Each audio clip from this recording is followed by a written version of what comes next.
Transmission distribution of electrical power. Introduction. विद्युत शक्ति उत्पादन केंद्र जनरेटिंग स्टेशन से उपभोक्ता कंज्यूमर तक पहुंचाने को विद्युत पारेषण ट्रांसमिशन ऑफ इलेक्ट्रिकल पावर कहते हैं।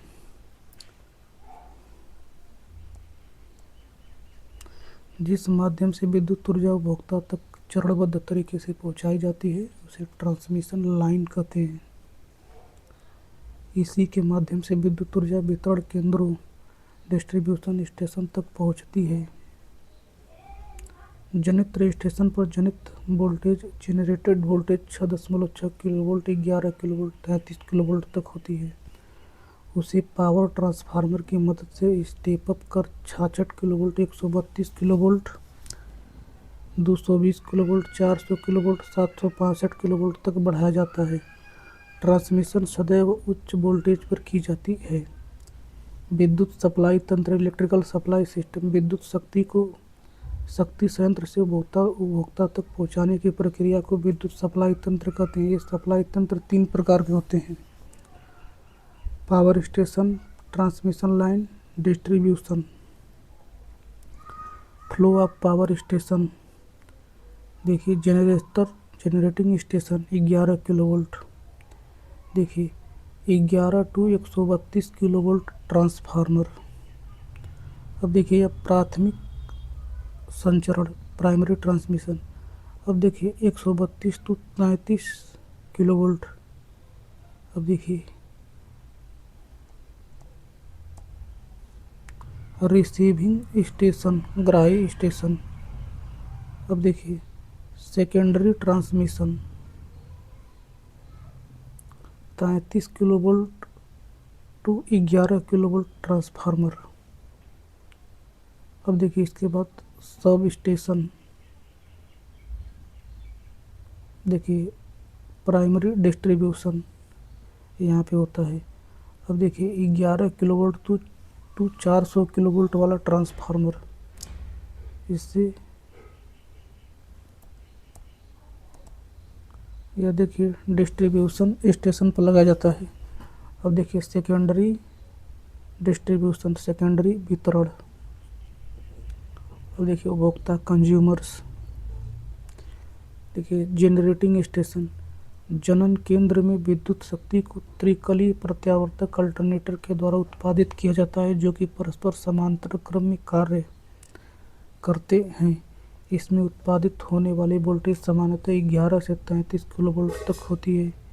इस विद्युत शक्ति को आर्थिक संचरण के लिए 132 किलोवोल्ट तक बढ़ाया जाता है।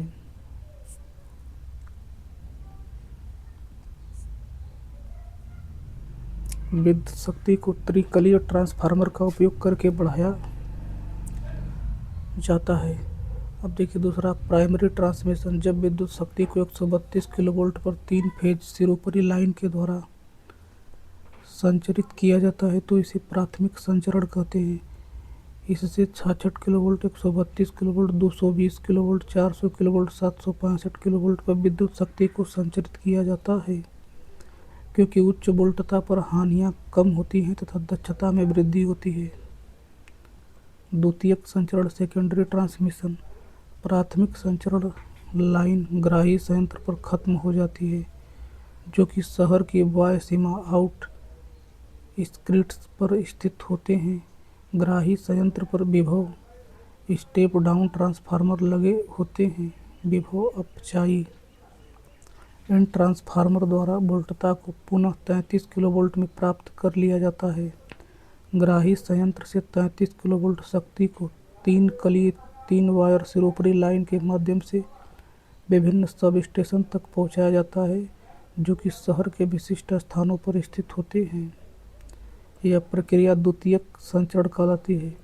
प्राथमिक वितरण प्राइमरी डिस्ट्रीब्यूशन द्वितीयक संचरण लाइन का सब स्टेशन पर जाकर समाप्त हो जाती है, जहां वोल्टता को 33 किलोवोल्ट से 11 किलोवोल्ट में बदला जाता है।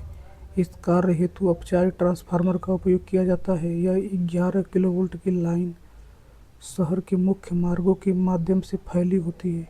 यह प्राथमिक वितरण कहलाता है। इसमें सामान्यतः 3 फेज 3 वायर लाइन का उपयोग किया जाता है। द्वितीयक सेकेंडरी डिस्ट्रीब्यूशन, विद्युत शक्ति प्राथमिक वितरण लाइन के द्वारा सब स्टेशन को भेजी जाती है। ये उपकेंद्र उपभोक्ता को स्थानीयता के आधार पर स्थापित किए जाते हैं, जहां 11 किलोवोल्ट को 400 वोल्ट में अपचारी ट्रांसफार्मर के द्वारा परिवर्तित किया जाता है। द्वितीयक वितरण के लिए 3 फेज 4 तार प्रणाली होती है, किन्हीं 2 फेज के मध्य वोल्टता 400 वोल्ट होती है तथा फेज एवं व एक न्यूट्रल के बीच में वोल्टता 230 वोल्ट होती है। आवासीय लाइटिंग के लिए तथा मोटर भार के लिए क्रमशः एक कलीय व त्रिकलीय प्रणाली का उपयोग किया जाता है। एसी एंड डीसी ट्रांसमिशन, प्रत्यावर्ती धारा और दिष्ट धारा संचरण में विद्युत शक्ति को शक्ति उत्पादन स्टेशन से वितरण तंत्र तक ट्रांसफर किया जाता है। संचरण में प्रत्यावर्ती धारा तथा दिष्ट धारा दोनों का ही प्रयोग किया जाता है। प्रत्यावर्ती धारा संचरण में वोल्टेज का मान परिवर्तित होता रहता है। दिष्ट धारा संचरण में वोल्टेज का मान नियत रहता है तथा डीसी संचरण की दक्षता लगभग 100% होती है। Advantage and disadvantage of DC transmission. Advantage, दिष्ट धारा संचरण में प्रेरकत्व, धारिता, कला विस्थापन तथा सर्ज आदि समस्या नहीं होती है। इसमें 3 कलीय प्रत्यावर्ती धारा संचरण की तुलना में केवल 2 चालकों की आवश्यकता होती है। दिष्ट धारा संचरण का वोल्टता नियमन अच्छा होता है। दिष्ट धारा तंत्र में स्किन प्रभाव नगण्य होता है, अतः लाइन चालक के संपूर्ण अनुप्रस्थ काट क्षेत्र को उपयोग में लाया जा सकता है। दिष्ट धारा तंत्र अधिक विश्वसनीय होता है।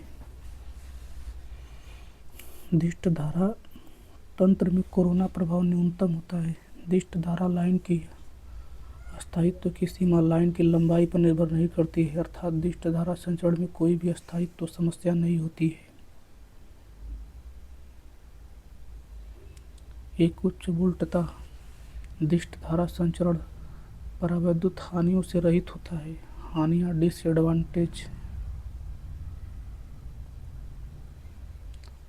कम्युनिकेशन समस्या के कारण उच्च डीसी वोल्टता पर विद्युत शक्ति का उत्पादन नहीं किया जा सकता। उच्च वोल्टता पर शक्ति के संचरण के लिए डीसी वोल्टता को बढ़ाया नहीं जा सकता। दिष्ट धारा स्विच एवं परिपथ ब्रेकर की स्वयं की कुछ सीमाएं होती हैं। Advantage and disadvantage of AC transmission. Advantage, प्रत्यावर्ती धारा संचरण में विद्युत शक्ति को उच्च वोल्टता पर उत्पादित किया जा सकता है। प्रत्यावर्ती धारा सब स्टेशनों का रखरखाव आसान व सस्ता होता है। प्रत्यावर्ती धारा संचरण में विभव को ट्रांसफार्मर के माध्यम से बढ़ाया तथा घटाया जा सकता है और इसकी दक्षता अच्छी होती है। उच्च विभव पर शक्ति संचरण तथा सुरक्षित विभव पर विद्युत शक्ति के वितरण के लिए प्रत्यावर्ती धारा का उपयोग किया जाता है। अब देखिए डिसएडवांटेज। प्रत्यावर्ती धारा के विभव संचरण में दिष्ट धारा लाइन की अपेक्षा अधिक तांबे की आवश्यकता होती है। इसमें स्किन प्रभाव के कारण लाइन प्रतिरोध बढ़ता है, जो कि पुनः स्किन प्रभाव को बढ़ाता है। प्रत्यावर्ती धारा संचरण में प्रेरक व धारितीय प्रभाव के कारण विभव नियमन बढ़ता है। इसमें दिष्ट धारा संचरण की तुलना में अधिक विद्युत रोधक की आवश्यकता होती है। प्रत्यावर्ती धारा संचरण में आवेशन धारा के कारण लोड की अनुपस्थिति में भी शक्ति हानियां होती है। प्रत्यावर्ती धारा संचरण लाइन का निर्माण दिष्ट धारा की तुलना में अधिक जटिल कॉम्प्लेक्स होता है। अब देखिए वोल्टेज रेगुलेशन। निम्न वोल्टेज 250 वोल्ट तक ±6%, मध्यम वोल्टेज 650 वोल्ट तक ±6%, उच्च वोल्टेज 33 किलोवोल्ट तक ±6% से ±9% तक, अति उच्च वोल्टेज 33 किलोवोल्ट से ऊपर तक 12.5% ±12.5%। हाई वोल्टेज ट्रांसमिशन, वह संचरण जिसकी वोल्टता का मान लगभग 400 किलोवोल्ट से अधिक होता है उसे उच्च वोल्टेज संचरण कहते हैं। उच्च वोल्टेज संचरण में प्रत्यावर्ती धारा का उपयोग किया जाता है।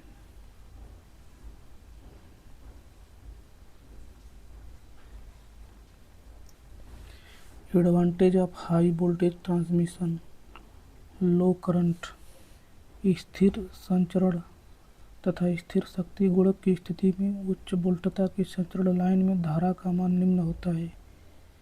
एक कलीय विद्युत शक्ति P बराबर वी आई cos फाई वाट हो तो एक कलीय धारा I बराबर P बटे के वी cos फाई, अर्थात I प्रोपोर्शनल 1 बटा वोल्टता P और cos फाई यहाँ नियतांक है। दूसरा, लो वोल्टेज ड्रॉप, उच्च वोल्टता पर निम्न धारा के कारण संचरण लाइन में वोल्टता पात IJ ड्रॉप कम होता है। तीसरा देखिए, बेटर वोल्टेज रेगुलेशन, उच्च वोल्टता पर निम्न वोल्टता पात के कारण संचरण लाइन का वोल्टेज नियमन श्रेष्ठ हो जाता है, क्योंकि प्रतिशत वोल्टता का नियमन परसेंटेज वोल्टेज रेगुलेशन बराबर होता है 1/Z बटे के VR गुणे के 100। लो पावर लॉसेस, उच्च वोल्टता पर निम्न धारा के कारण संचरण लाइन में विद्युत हानियाँ I² R लॉस कम हो जाती है। पाँचवा, हाई ट्रांसमिशन एफिशिएंसी, उच्च वोल्टता पर निम्न शक्ति हानियाँ I² R लॉस के कारण संचरण लाइनों की विद्युत शक्ति संचरण दक्षता बढ़ जाती है, क्योंकि प्रतिशत संचरण दक्षता परसेंटेज ट्रांसमिशन एफिशिएंसी ईटा % बराबर PR बटे के PR प्लस P लॉस कोष्टक में गुणा के 100 अथवा 1 - P लॉस बटा के PS गुणे के 100। अब देखिए छठवां, सेविंग ऑफ कंडक्टर मटेरियल्स। चालक पदार्थ की चालकता के अनुसार प्रत्येक चालक में धारा घनत्व करंट डेंसिटी की एक निश्चित सीमा होती है, इसलिए निम्न धारा पर संचरण लाइनों में अपेक्षाकृत पतले तार का प्रयोग किया जा सकता है। इस प्रकार संचरण लाइन में चालक पदार्थ कम लगता है, जिससे चालक पदार्थ की बचत होती है। अब देखिए सातवां, अन्य पदार्थों की बचत, सेविंग ऑफ अदर मटेरियल। संचरण लाइनों में प्रयुक्त पतले तारों के कारण लाइन चालकों का भार भी कम हो जाता है। इससे insulator, cross arm, support, foundation आदि में प्रयुक्त पदार्थ की बचत होती है। अब देखिए ओवरऑल इकोनॉमिकल। इस प्रकार उच्च वोल्टता की संचरण लाइनों में निम्न धारा होने के कारण ओवरऑल मितव्ययिता होती है। उपरोक्त लाभों के कारण आजकल संपूर्ण विश्व में विद्युत शक्ति को अधिक दूर तक पहुंचाने के लिए उच्च वोल्टता की भूमिगत या सिरोपरि संचरण लाइनों का प्रयोग होता है। ओवरहेड लाइन, विद्युत शक्ति के संचरण एवं वितरण हेतु भूमिगत केबल तथा सिरोपरि लाइन का उपयोग किया जाता है।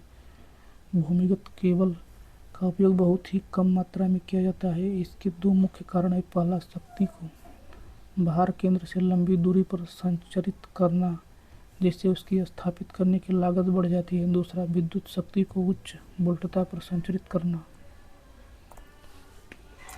भूमिगत केबल में उचित इंसुलेशन उपलब्ध करना बहुत ज़्यादा मुश्किल होता है, तो लंबी दूरी के लिए विद्युत शक्ति का संचरण सिरोपरि लाइन के द्वारा किया जाता है।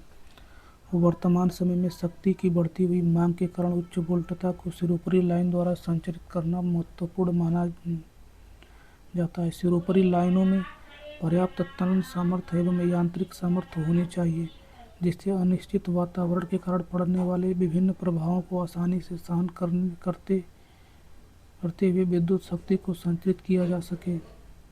सिरोपरि लाइन के मुख्य तत्व, main component of overhead lines. सिरोपरि लाइन का उपयोग विद्युत शक्ति के संचरण एवं वितरण में किया जाता है। उच्च प्रचालन हेतु सिरोपरि लाइन की यांत्रिकी अभिकल्पना पर निर्भर करती है। सामान्यतया एक सिरोपरि लाइन के मुख्य अवयव कंपोनेंट निम्न हैं। चालक, कंडक्टर। चालक वह होता है जो विद्युत शक्ति को प्रेषित संयंत्र से ग्राही संयंत्र के मध्य संचरित करता है। सपोर्ट, इन्हें पोल या टावर भी कहते हैं, जो कि भूमि से चालक को उपयुक्त तल प्रदान करते हैं। इंसुलेटर, सिरोपरि लाइन के चालकों को लाइन आधार से अलग रखने हेतु लाइन आधार व चालक के मध्य विद्युत रोधकों का उपयोग किया जाता है। क्रॉस आर्म विद्युत रोधकों को आधार सपोर्ट प्रदान करते हैं। अब देखिए अतिरिक्त तत्व, इसमें फेज प्लेट, एंटी क्लाइंबिंग तार, लाइटिंग अरेस्टर आदि आते हैं। लाइन आधार लाइन सपोर्ट विद्युत शक्ति के संचरण हेतु सिरोपरि लाइन चालकों को आधार प्रदान करने हेतु काम आने वाले विभिन्न प्रकार के पोल या टावर को लाइन आधार कहते हैं। लाइन आधार विद्युत शक्ति संचरण व वितरण के लिए आवश्यक होते हैं। मुख्यतः लाइन आधार में निम्नलिखित गुण होने चाहिए। देखिए, पहला, चालक व वायु भार को सहन करने हेतु उच्च यांत्रिक सामर्थ्य होना चाहिए। दूसरा, ये लाइन आधार सुदृढ़ तथा सीधे होने चाहिए एवं उनका रख रखाव आसान होना चाहिए। इसका जीवन काल अधिकतम या दीर्घ होना चाहिए। यह कम वजनी होनी चाहिए। सामान्यतः निम्न प्रकार के लाइन आधार सिरोपरि लाइन हेतु उपयोग में लिए जाते हैं। पहला, लकड़ी के खंभे। इस प्रकार के खंभे पर्वतीय क्षेत्रों में उपयोग में लाए जाते हैं तथा ऐसे क्षेत्र जहां लकड़ी की बहुलता हो वहां भी इसका उपयोग किया जाता है। ये खंभे सामान्यतः मौसमी सीजनल लकड़ी, साल या चीड़ के बने होते हैं।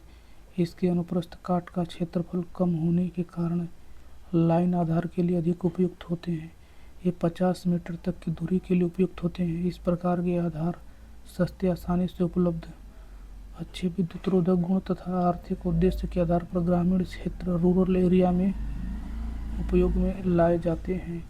लेकिन लकड़ी के खंभे भूमि तल से आर्द्रता के कारण सड़ने लगते हैं, जिससे फाउंडेशन खराब होने का खतरा रहता है। इसे रोकने हेतु भूमि तल से खंभे के नीचे वाले भाग में प्रिजर्वेटिव कंपोनेंट जैसे क्रियोसाइट ऑयल का उपयोग करते हैं।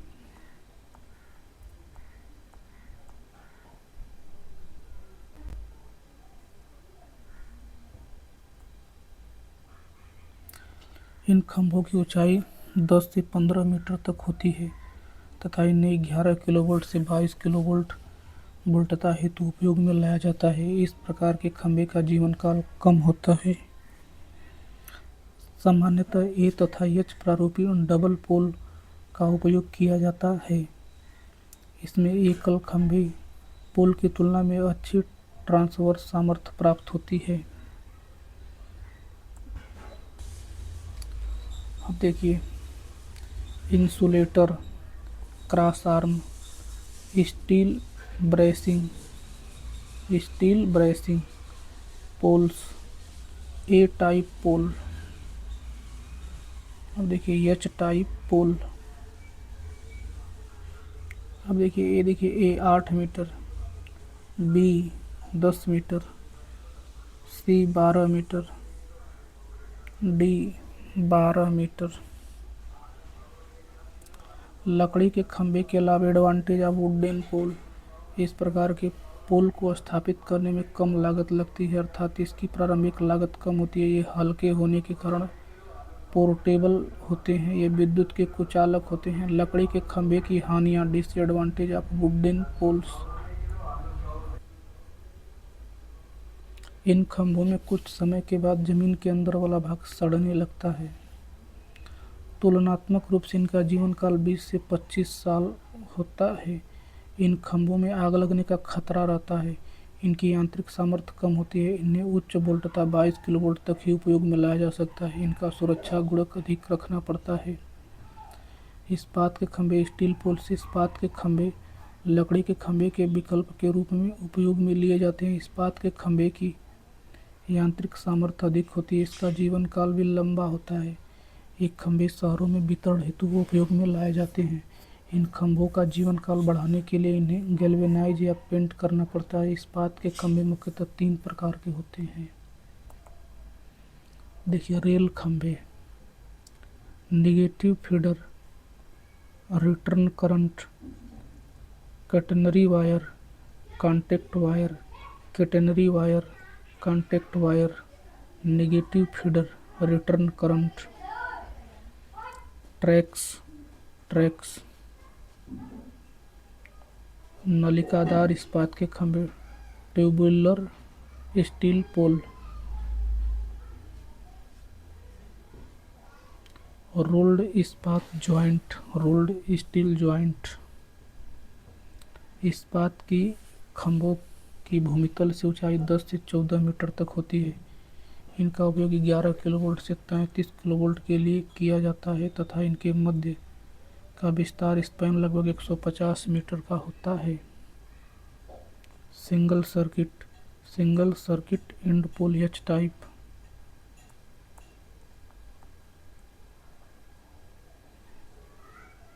देखिए 15, 3.9 metre, 1.8 metre, 18 metre,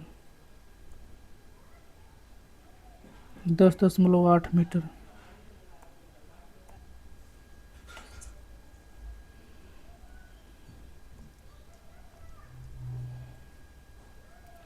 rail poles. फिर देखिए lattice steel pole, I section pole, RCC खंबे, रेनफोर्स्ड सीमेंट कंक्रीट पोल्स। वर्तमान समय में आरसीसी खंभों का उपयोग अत्यधिक मात्रा में शहरी व ग्रामीण क्षेत्र दोनों में ही हो रहा है। इन खंभों की यांत्रिक सामर्थ्य अधिक होती है तथा इनका जीवन काल भी अधिक होता है। इस प्रकार के खंभों का अधिकतम उपयुक्त स्थान पर स्थापित किया जाता है। इस प्रकार के खंभों का विद्युत रोधन गुण अच्छा होता है तथा इनके रखरखाव में कम खर्च आता है। इसमें कंक्रीट सीमेंट रेत का अनुपात 1:5:3 होता है। इसमें कंक्रीट सीमेंट रेत का अनुपात 1:5:3 होता है। इसका निर्माण इस्पात की छड़ों से निर्मित जाल में सीमेंट कंक्रीट के कणों को उचित दाब पर भरकर किया जाता है। ये खंभे दिखने में अच्छे व कुचालक होते हैं। इन खंभों में जंग तथा दीमक का खतरा नहीं होता है। इन खंभों के मध्य की विस्तृत स्पैन लगभग 60 से 200 मीटर तक होती है। इनके निम्न लक्षण होते हैं: भूमि तल से ऊंचाई 7 से 12 मीटर, जीवन काल 100 वर्ष, अधिकतम लाइन वोल्टता 230 वोल्ट से 33 किलो वोल्ट तक, सुरक्षा गुणक 2.5। इस प्रकार के खंभे भारी होते हैं तब परिवहन महंगा होता है। देखिए जैसे 7.5 मीटर, 1.5 मीटर, टोटल 10 मीटर। देखिए 0.8 मीटर, 0.8 मीटर।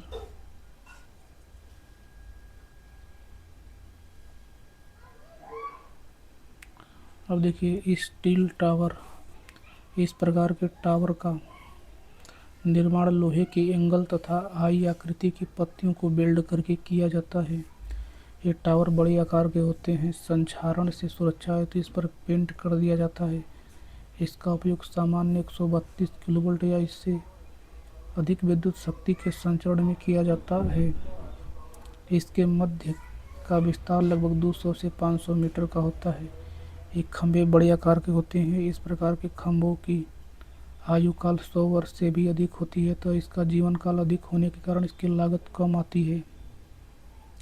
इसका सुरक्षा गुणांक 1.5 होता है। ये टावर बहुत अधिक विश्वसनीय रिलायबल होते हैं। इन टावरों की आंतरिक सामर्थ्य अत्यधिक होती है। सामान्यतः इस प्रकार के टावर का उपयोग उत्पादन संयंत्र से शहर के बाहर स्थित सब स्टेशन के मध्य विद्युत शक्ति के संचरण में किया जाता है। देखिए cross arm tower body 5.75 metre, 4.5 metre, 3.5 metre, 12.5 metre. देखिए 110 kilovolt span 320 metre, 220 kilovolt span 320 metre.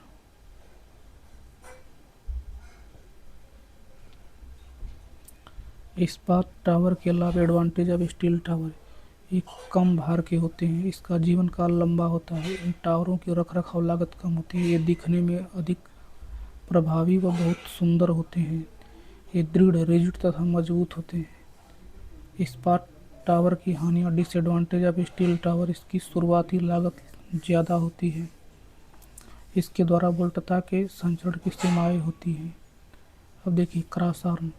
पोल के ऊपर क्रॉस आर्म लगाए जाते हैं। इसकी लंबाई 7.5 सेंटीमीटर से 10 सेंटीमीटर होती है, जिससे कि क्रॉस आर्म के ऊपर इंसुलेटर लगाकर तारें बांधी जा सके।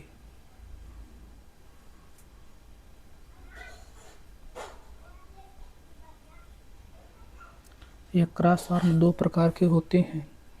लकड़ी के बने हुए क्रॉस, इसे डिस्ट्रीब्यूशन और ट्रांसमिशन के लिए इस्तेमाल करते हैं। इसके ऊपर का हिस्सा कुछ गोल होता है जिससे कि पानी उसके ऊपर न ठहर सके, या टीक की लकड़ी के बने होते हैं। इसे पोल के ऊपर क्लैंप के साथ कसा जाता है। इसका उपयोग अब नहीं होता है। Insulator pin, pole, cross arm, conductor wire. Steel के बने हुए क्रॉस आर्म या एंगल आयरन और चैनल टाइप के बने होते हैं। इसे पोल के ऊपर ब्रैकेट द्वारा कसा जाता है। स्टील टाइप क्रॉस आर्म को हाई टेंशन लाइन और टेलीग्राफिक लाइन के लिए उपयोग किया जाता है, क्योंकि इन आर्म के ऊपर कई तारें अच्छी तरह से बांधी जाती हैं। देखिए, conductor, insulator, cross arm, concrete poles. Classification of overhead transmission line. एक संचरण लाइन के 3 नियतांक प्रतिरोध R, L व C होते हैं, जो कि पूरी लाइन पर एक समान रूप से वितरित होते हैं। प्रतिरोध तथा प्रेरकत्व सीरीज इम्पीडेंस होते हैं। लंबाई के आधार पर संचरण लाइन को 3 भागों में विभाजित किया गया है। शॉर्ट ट्रांसमिशन लाइन, जब सिरोपरी संचरण लाइन की लंबाई 50 किलोमीटर से कम तथा लाइन वोल्टता 20 किलोवोल्ट से कम हो तो वह लघु संचरण लाइन कहलाती है। इन लाइनों की कम लंबाई तथा न्यून वोल्टता के कारण धारितीय प्रभाव कम होता है, अतः इसे नगण्य किया जा सकता है। इसलिए लघु संचरण लाइन की कार्यकुशलता के अध्ययन में केवल प्रतिरोध R व प्रेरक L को लेते हैं। अब देखिए, मीडियम ट्रांसमिशन लाइन, जब सिरोपरी संचरण लाइन की लंबाई 50 से 150 किलोमीटर तथा लाइन वोल्टेज 20 किलोवोल्ट से 100 किलोवोल्ट हो तो उसे मध्यम संचरण लाइन कहा जाता है। इसमें लंबाई व लाइन वोल्टता पर्याप्त होने के कारण धारितीय प्रभाव कैपेसिटेंस इफेक्ट को लिया जाता है। धारितीय प्रभाव की गणना के उद्देश्य के लिए लाइन को वितरित धारिता में विभाजित किया जाता है तथा लाइन के किसी बिंदु के पार्श्व में चालक शंट किया हो तो धारिता को एक ही बिंदु पर लिया जाता है। देखिए figure, R/2 L/2 R/2 L/2 capacitor. देखिए, sigma R sigma L C/2 C/2। देखिए, लॉन्ग ट्रांसमिशन लाइन, जब एक सिरोपरी लाइन की लंबाई 150 किलोमीटर से ज़्यादा तथा लाइन वोल्टेज भी 100 किलोवोल्ट से ज़्यादा हो तो उसे दीर्घ संचरण लाइन कहते हैं। इस प्रकार की लाइन में नियतांक को एक समान रूप से वितरित मानते हैं तथा इनके हल के लिए रिगरस विधि का प्रयोग किया जाता है। इन लाइनों में विभव पतन प्रत्येक चालक पर समान करने के लिए चालक का क्रम ट्रांसपोजिशन परिवर्तित किया जाता है। इंसुलेटर, विद्युत रोधक सिरोपरी लाइनों में चालक व लाइन आधारों के मध्य दूरी बनाए रखते हैं। किसी भी सिरोपरी लाइन का उचित संचालन विद्युत रोधक के सही चुनाव पर निर्भर करता है। विभिन्न प्रकार के विद्युत रोधकों का उपयोग सिरोपरी लाइन में किया जाता है, परंतु मुख्यतः पिन प्रकार, झूला प्रारूपी सस्पेंशन टाइप, विकृति प्रारूपी विद्युत रोधक तथा साइकिल विद्युत रोधक का प्रयोग किया जाता है। विद्युत शक्ति संचरण व वितरण में विद्युत रोधक की विशिष्ट भूमिका होती है। देखिए, विद्युत रोधक में निम्न गुण होने चाहिए। इनकी यांत्रिक एवं परावैद्युत सामर्थ्य अधिक होनी चाहिए। इन विद्युत रोधकों पर ताप का कोई प्रभाव नहीं पड़ना चाहिए। ये सभी प्रकार की अशुद्धियों रहित होनी चाहिए। विद्युत रोधक वातावरण प्रभाव से मुक्त होने चाहिए। इन विद्युत रोधक की प्रतिरोधकता उच्चतम होनी चाहिए। विद्युत रोधक विभिन्न प्रकार के पदार्थों से मिलकर बने होते हैं। सामान्यतः शीशे की तुलना में विशिष्ट विद्युत रोधक पदार्थ में चीनी मिट्टी, फेल्डस्पर व क्वार्टर आदि उपस्थित होते हैं। पोर्सलिन विद्युत रोधक अधिक कठोर होते हैं। विभिन्न प्रकार के विद्युत रोधक अलग अलग प्रकार के पदार्थों से मिलकर बनाए जाते हैं। अब देखिए, विद्युत रोधक के प्रकार, टाइप्स ऑफ इंसुलेटर। पिन प्रारूपी विद्युत रोधक, पिन टाइप इंसुलेटर। पिन प्रारूपी विद्युत रोधक खंभे पर स्थित क्रॉस आर्म पर लगे होते हैं।